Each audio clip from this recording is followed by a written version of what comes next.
Hello, and thanks for joining us. I'm Ron Perlman, and I'm happy to be back as your guest host every Friday and Saturday night in October.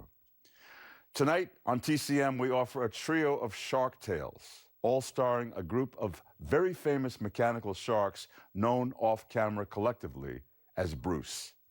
First up from Universal in 1975, the one, the only, the original, Jaws. You know the story. A shark is attacking tourists at a New England beach, and an odd trio steps out to stop it. Roy Scheider, the town police chief, Richard Dreyfuss, a young oceanographer, and Robert Shaw, a grizzled shark hunter.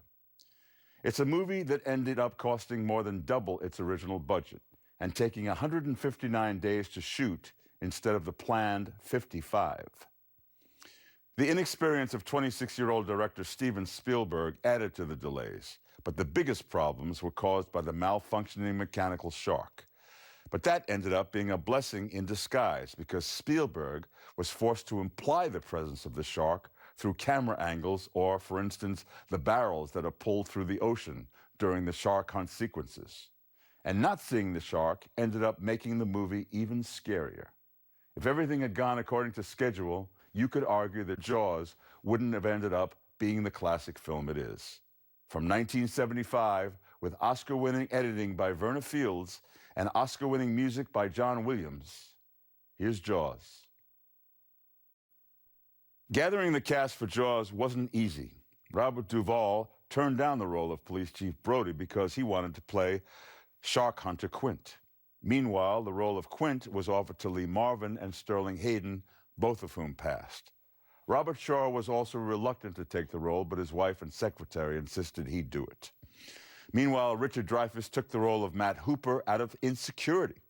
He was disappointed in his performance in his most recent movie, The Apprenticeship of Duddy Kravitz, and he was afraid no one would hire him again. And Roy Scheider was cast after hearing Spielberg talk about the movie at a party, expressing his interest. The first of what we know today as the summer blockbuster, Jaws was released simultaneously in over 400 theaters and promoted non-stop on TV. It became the first film to make over $100 million at the box office. It held the record of highest-grossing movie ever for 2 years, until Star Wars came along in 1977.